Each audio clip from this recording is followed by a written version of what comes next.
Matthieu, chapitre 4. Puis Jésus fut emmené par l'Esprit dans le désert pour être tenté par le diable. Après avoir jeûné 40 jours et 40 nuits, il eut faim.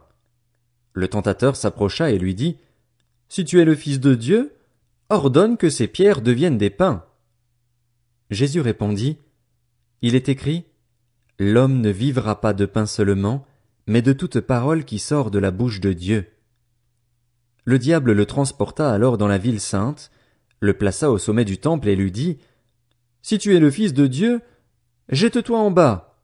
En effet, il est écrit, il donnera des ordres à ses anges à ton sujet et ils te porteront sur les mains, de peur que ton pied ne heurte une pierre. » Jésus lui dit, « Il est aussi écrit, tu ne provoqueras pas le Seigneur, ton Dieu. » Le diable le transporta encore sur une montagne très élevée, lui montra tous les royaumes du monde et leur gloire et lui dit, « Je te donnerai tout cela, si tu te prosternes pour m'adorer. » Jésus lui dit alors, « Retire-toi, Satan.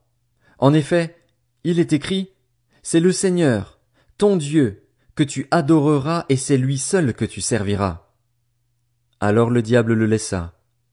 Et voici que des anges s'approchèrent de Jésus et le servirent. Lorsqu'il apprit que Jean avait été arrêté, Jésus se retira en Galilée. Il quitta Nazareth et vint habiter à Capernaüm, ville située près du lac, dans le territoire de Zabulon et de Nephtali, afin que s'accomplisse ce qu'avait annoncé le prophète Ésaïe.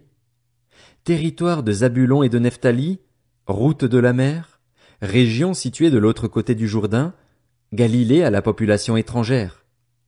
Le peuple assis dans les ténèbres a vu une grande lumière, et sur ceux qui se trouvaient dans le pays de l'ombre de la mort une lumière s'est levée.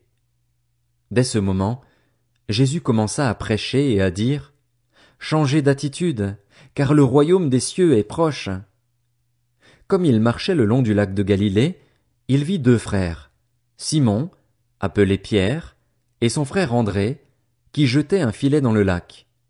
C'étaient en effet des pêcheurs.